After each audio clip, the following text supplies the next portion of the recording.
नमस्कार. सह्याद्री हिस्ट्री अकॅडमीमध्ये आपल्या सगळ्यांचं स्वागत आहे. या भागामध्ये आपण वैदिक काळ आणि त्या संदर्भातली माहिती घेणार आहोत. वैदिक काळ हा एक महत्त्वपूर्ण काळ भारताच्या इतिहासामध्ये आहे. त्यामुळे याविषयी माहिती घेणं हे फार महत्त्वपूर्ण आहे. स्पर्धा परीक्षांसाठी याचा उपयोग आहेच, त्याचबरोबर सामान्य ज्ञान म्हणूनसुद्धा याचा उपयोग सर्वांसाठी होणार आहे. तर वैदिक काळाविषयी आपण छान अशी माहिती या भागामध्ये ऐकणार आहोत. त्याचबरोबर मी तुम्हाला इंग्लिशमधली PPT याला जोडलेली आहे, जेणेकरून त्याच्या नोट्स तुमच्याकडे राहतील. तर तुम्ही हा आमचा चॅनल लाईक करा, सबस्क्राईब करा आणि बेल आयकॉनसुद्धा दाबा, अशी मी तुम्हाला नम्र विनंती करतो. तर आपण आपल्या अभ्यासाला आता सुरुवात करूया. वैदिक काल जो आहे तो 2 भागामध्ये विभागलेला आहे. एकाला अर्ली वेदिक एरा म्हणतात, दुसऱ्याला लेटर वेदिक एरा म्हणतात.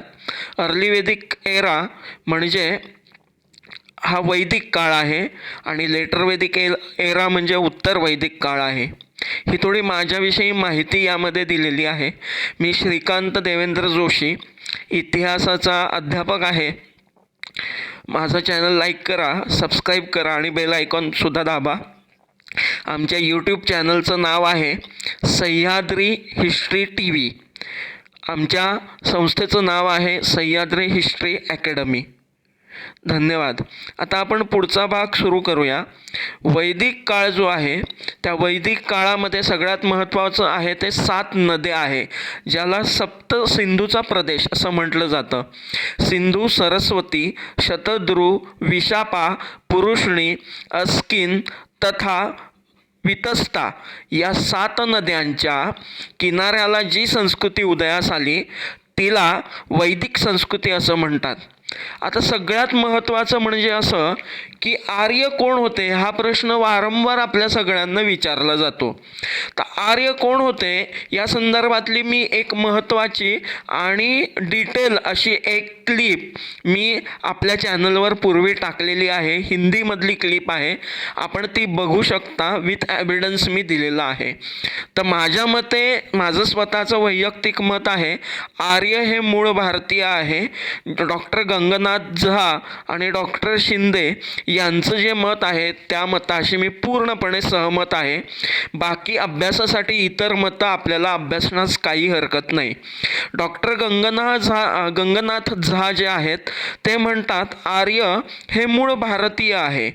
मॅक्स मुलर साहेब जे आहेत ते इंडो आर्यन भाषाशी संबंध लावत आर्य हे मध्य आशियातले आहे असा दावा करतात. त्याच्या पुढे बोगजकाई इथला एक अभिलेख आहे, त्याला बोगजकाई इन्स्क्रिप्शन असं म्हणतात. तो 1400 म्हणजे 14व्या शतकामधला, इसवी सन पूर्व 14व्या शतकातला हा अभिलेख आपल्याला मिळालेला आहे. त्यामध्ये इंद्र, मित्र, नासत्य, वरुण यांची नावं आपल्याला मिळतात. म्हणून काही जण म्हणतात की मध्य आशियातून आर्य आलेले आहेत.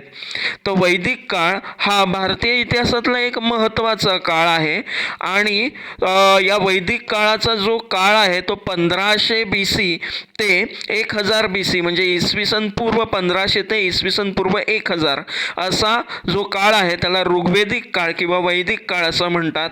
उत्तर वैदिक काळ जो आहे तो 1000 इसवी सन 1000 ते इसवी सन पूर्व 1000 ते इसवी सन पूर्व 600 असा उत्तर वैदिक काळ आहे. एकूणच भौगोलिक परिस्थिती बघितली तर पूर्ण उत्तर भारतामध्ये ही संस्कृती पसरलेली होती. आता बघू वैदिक काळामध्ये वर्णाश्रम व्यवस्था होती. तर ही वर्णाश्रम व्यवस्था कशी होती वैदिक काळामध्ये, तर त्या काळातला जो समाज आहे तो 3 भागामध्ये, वैदिक काळामध्ये 3 भागामध्ये विभागलेला होता आणि उत्तर वैदिक काळामध्ये एक 4था वर्ण जो आहे तो ॲड झालेला आहे. ब्राह्मण, क्षत्रिय, वैश्य आणि हा ऋग्वेदिक काळातले 3 वर्ण आहेत आणि शेवटचा वर्ण ज्याला शूद्र वर्ण म्हणतात तो उत्तर वैदिक म्हणजे त्याला लेटर वैदिक एरा ज्याला म्हणतात त्या काळात तो ॲड झालेला आहे. पण हे सगळे जे वर्ण आहे ते जन्मावरून ठरत नसत तर व्यवसायावरून ठरत असत. म्हणजे एखाद्या ब्राह्मणाला शूद्रवर्णातही पाठवलं जात असे आणि शूद्राला ब्राह्मण म्हणून पण घेतलं जात असे. तर ज्याच्या ज्याच्या अंगी जे जे गुण आहे त्या गुणानुसार ही वर्णसंस्था चालत असे. आश्रम व्यवस्था ही सगळ्यात महत्त्वाची व्यवस्था वैदिक काळात होती. ब्रह्मचर्याश्रम, गृहस्थाश्रम, संन्यस्ताश्रम आणि वानप्रस्थाश्रम अशा 4 व्यवस्था या ठिकाणी होत्या. सामान्यतः सामाजिक जीवन जे होतं ते खूप चांगल्या प्रकारे वैदिक लोक जगत होते. त्या काळी समानता हे तत्त्व चांगलंच अंगीकारलेलं होतं. ऋग्वेदिक काळात तर ते खूपच समानतेचं तत्त्व होतं. परंतु उत्तर वैदिक काळात थोड्याशा अशा काही संकल्पना आल्या, त्यामुळे समाजामध्ये हायरार्की जी आहे वाढीस लागल्याचं दिसून येतं. स्त्रियांना चांगलं स्थान होतं. ऋग्वेदिक काळात मैत्रेयी आणि गार्गी सारख्या महिलांचा उल्लेख येतो की ज्यांची काव्य, ज्यांच्या रचना ज्या आहेत त्या वेदांमध्ये आहेत. त्या काळामधली लोक जी होती ती अन्न जी खायची ती अन्न साधारणतः शाकाहारी अन्न ते खायचे. त्यामुळे त्यांना खूप शाकाहारी अन्न जे होतं ते आवडायचं. परंतु ऋग्वेदिक काळामध्ये काही लोक मांसाहारसुद्धा करत होते. त्यामुळे मांसाहारी आणि शाकाहारी अशा दोन्ही प्रकारचे भोजन जे ऋग्वेदिक लोक होती ती करायची. पण फर्स्ट प्रेफरन्स जो होता तो शाकाहाराला दिला जात असे. त्या काळामध्ये दुधाचे पदार्थ जे होते ते खूप लोकप्रिय होते. त्यामध्ये श्रीपाकम ओदनम नावाचा एक उल्लेख सारखा आपल्याला ऋग्वेदामध्ये येतो. तो श्रीपाकम ओदनम या गोष्टीचा अर्थ खीर असा होतो मराठीमध्ये किंवा हिंदीमध्ये. तर तांदूळ, दूध आणि साखर हे सगळं मिश्रण एकत्र करून ती लोक खीर बनवत असे आणि तो त्यांचा आवडता पदार्थ असे. विशेष प्रसंगी हा पदार्थ केला जात असे. त्यानंतर सोमरस नावाचं एक पेय पिलं जात असे. हे पेय पिल्याने उत्साह वाढतो आणि काम करण्यास शक्ती येते असं समजलं जात असे. त्यानंतर सुरा नावाचं आणखीन एक पेय होतं. तर सुरा वॉज हेटेड ड्रिंक, म्हणजे काय, त्याचा द्वेष केला जात असे. सुरा पिऊ नये आणि सुरा पिणाऱ्या माणसाला चांगलं समजलं जात नसे. थोडक्यात त्या काळची ही दारू होती. सोम जे आहे ते सोमवल्ली वृक्षापासून बनवलं जात असे. The plant was the discover in Himavat, म्हणजे हिमालय जे आहे, हिमालयामध्ये हिमावत नावाचं शिखर आहे. त्या शिखरावर आपल्याला सोमवृक्ष किंवा सोमवल्ली वृक्ष दिसतात आणि त्यापासून सोमरस बनवला जात असे. वैदिक लिटरेचर जे आहे ते वैदिक लिटरेचर हे फार महत्त्वाचं आहे आपल्यासाठी. एकूणच विद म्हणजे काय तर ज्ञान, आणि संस्कृत विद या शब्दापासून वेद हा शब्द तयार झालेला आहे. त्यामुळे याला फार महत्त्व आहे. वेदाचा अर्थ ज्ञान असा होतो. एकूणच 4 वेद आहेत. ऋग्वेद, यजुर्वेद, सामवेद, अथर्ववेद असे 4 वेद आहेत. आणि या 4 वेद समजण्यासाठी ब्राह्मण्य लिहिल्या गेली. त्यानंतर अरण्यात बसून आरण्यक लिहिला गेली आणि वेद आरण्यक जी आहेत त्याच्यानंतर उपवेदसुद्धा लिहिले गेले. आणि हे सगळं आहे वेद, ब्राह्मण्यक, आरण्यक आणि उपवेद समजण्यासाठी उपनिषद लिहिल्या गेली आणि उपनिषद समजण्यासाठी वेदांग लिहिल्या गेली. तर ही सगळं जे साहित्य आहे ते संस्कृतमध्ये लिहिल्या गेलं. सुरुवातीला वैदिकांना लेखनकला अवगत नव्हती. ते पाठ करून संपूर्ण साहित्य लक्षात ठेवत असे. परंतु नंतर लेखनकला अस्तित्वात आल्यानंतर ते लिहिल्या गेलं आणि ते भुजपत्रावर लिहिल्या गेलं. जे हिमालयाच्या परिसरामध्ये मोठी पानं आढळतात त्यावर ते लिहिल्या गेलं. ऋग्वेद जो आहे तो 10 मंडलांमध्ये डिवाईड केलेला आहे. त्यातली 2 ते 7 मंडलं जी आहे ती सगळ्यात जुनी आहे. पहिलं, 8वं आणि 10वं जे मंडल आहे ते नंतर घातलं गेलं आहे असं तज्ज्ञांचं मत आहे. तर एकूणच ऋग्वैदिक काळामध्ये ऋग्वेदिक कालीन साहित्य हे आजच्या हिंदू जीवन पद्धतीचा आधार आहे, हे एवढं मात्र निश्चित. भारतरत्न डॉक्टर बाबासाहेब आंबेडकर ऋग्वेदाला धन्यवाद देतात. त्यांच्याशिवाय मी संविधान आणि कायदे बनवू शकलो नसतो असं ते म्हणतात. त्या काळचं सामाजिक जीवन कसं होतं वैदिक आणि ऋग्वेदिक काळातलं, तर हे बघणं गरजेचं आहे. उत्तर वैदिक काळातलं सामाजिक जीवन कसं होतं हे सुद्धा आपल्याला बघणं महत्त्वाचं ठरतं. त्या काळी एकूणच चार क्लासेसमध्ये जे समाज होता, समाज जीवन ते विभागलेलं होतं आणि या 4 क्लासेसमध्ये किंवा ह्या 4 गटांमध्ये समाजाचा गाडा जो होता तो ओढला जात असे. तर हे महत्त्वाचं आहे. इनिशियली बेस ऑन ऑक्युपेशन, ते जे सगळं होतं ते कशावर, तर ऑक्युपेशनवर, त्यांचा व्यवसाय कुठला आहे त्यावर ह्या समाजातली डिव्हिजन जे आहे ते ठरत असे.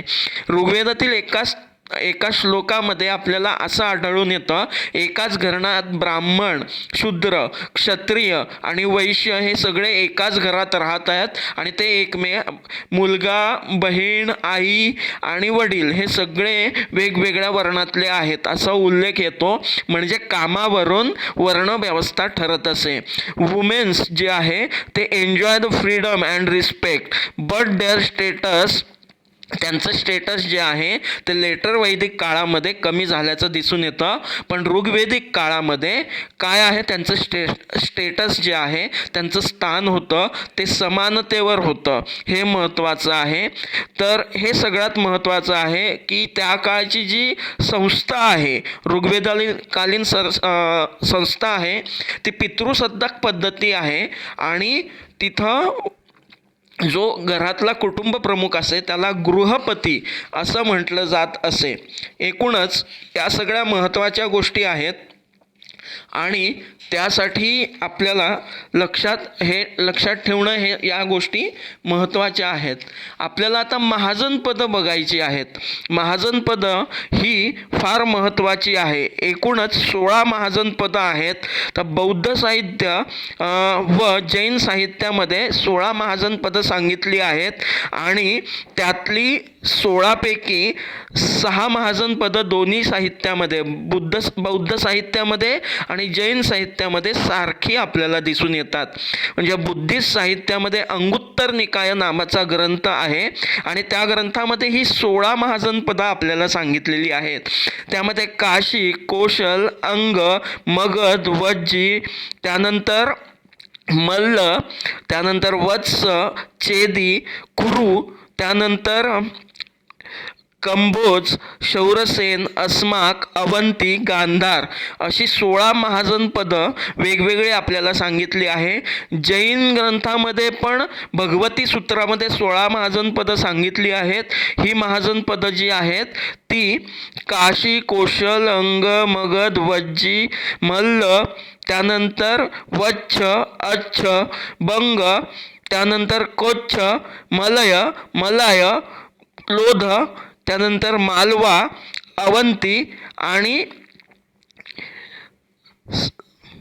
संभत्रा अशी 16 महाजनपदं सांगितली आहेत. त्यापैकी बौद्ध साहित्य आणि जैन साहित्यामध्ये एकूण 6 महाजनपदं सारखी दिसतात असं आपल्याला दिसून येतं. पूर्वी महाजनपदं जी होती ती छोटी जनपदं होती. म्हणजे छोटे असं ग्राम होती, छोटी गावं होती. ही गावं, अनेक गावं मिळून एक जनपद तयार झालं आणि अनेक जनपद मिळून महाजनपद तयार झालं. तर हे आपल्यासाठी महत्त्वाचं आहे. या इथे समोर नकाशामध्ये सर्वमान्य अशी 16 महाजनपदं जी आहे ती आपल्याला दिसत आहे. तर महाजनपदं म्हणजे काय, तर काही महाजनपदं जी होती ती मोनार्कियल अशा पद्धतीची होती. म्हणजे त्यामध्ये राजा राज्य करत असे किंवा एक असा प्रमुख होता जो वंश परंपरेनं चालत असे. पण काही महाजनपदं जी होती ती रिपब्लिकन पद्धतीची होती. त्याला रिपब्लिकन स्टेट असं सुद्धा म्हणू शकतो. तर अशा पद्धतीची ही जी महाजनपदं होती ती फार महत्त्वाची आहे.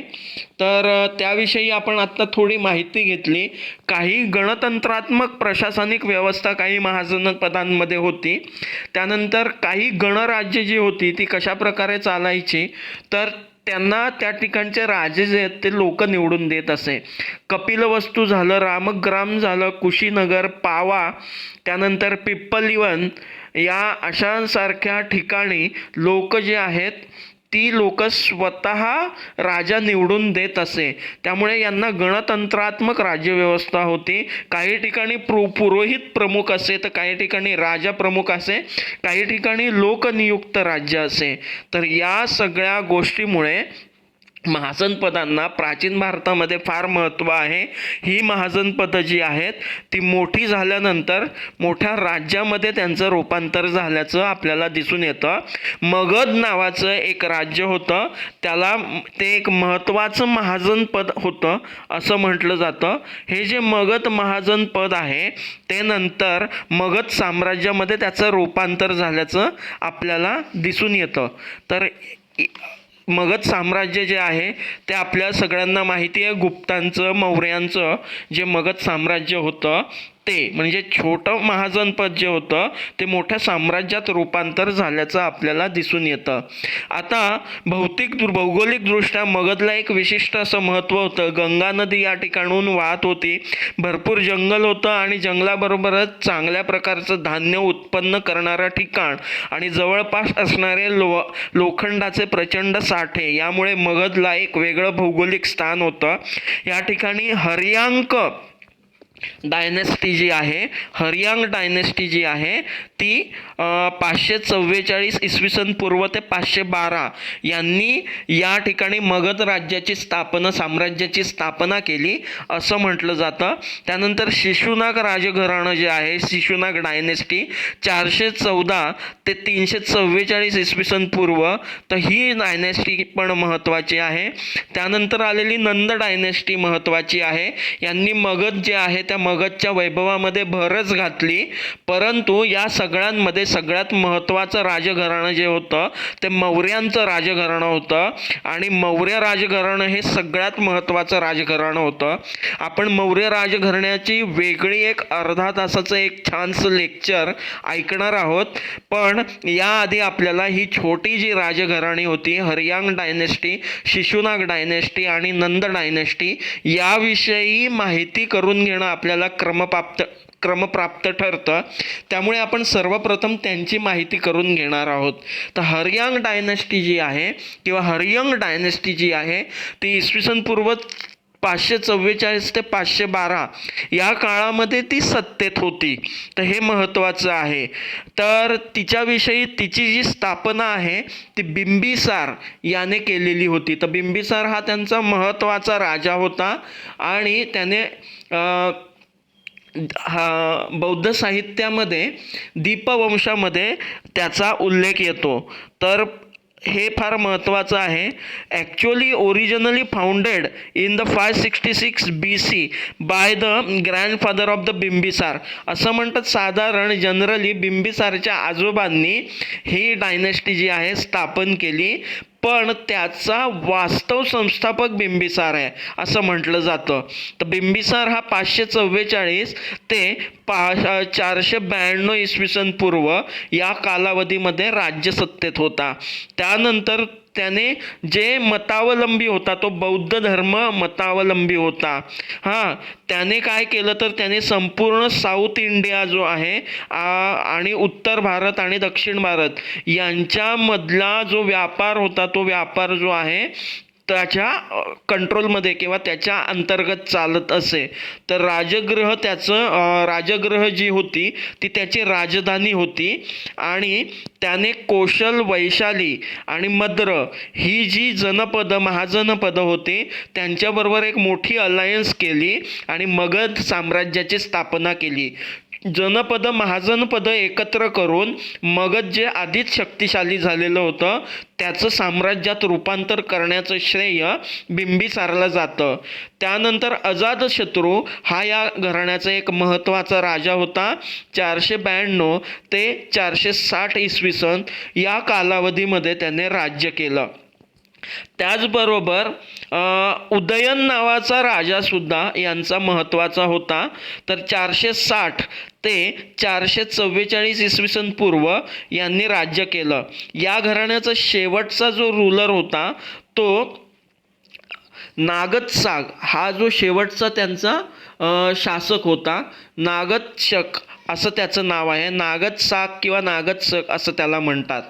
तर सगळ्यात महत्त्वाचं आता जसं हरिअंक राजघराणं आहे तसं एक छोटंसं आणखीन एक महत्त्वाचं राजघराणं प्राचीन भारतात मगधच्या साम्राज्यामध्ये त्यांनी भर घातली. वैभव जे आहे त्यामध्ये भर घातली ते होतं शिशुनाग राजघराणं. या शिशुनाग राजघराण्याचा संस्थापक जे आहे founder of the Shishunaga dynasty was the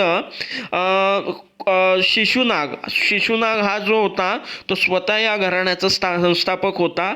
याच्या काळामध्ये दुसरी बौद्ध धर्म परिषद भरलेली होती. तो बौद्ध धर्म मतावलंबी होता असं आपण म्हणू शकतो.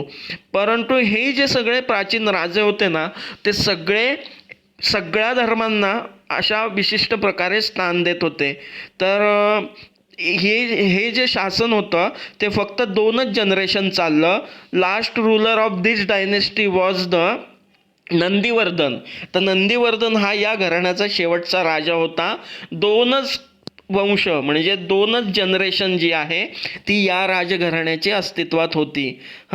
The greatest achievement was the destruction of the power of Avanti. यांचं सगळ्यात महत्त्वाचं काम म्हणजे अवंती राज्य जे आहे ते त्यांनी नष्ट केलं आणि त्याच्या जागी मगध साम्राज्य हे जास्त शक्तिशाली केलं.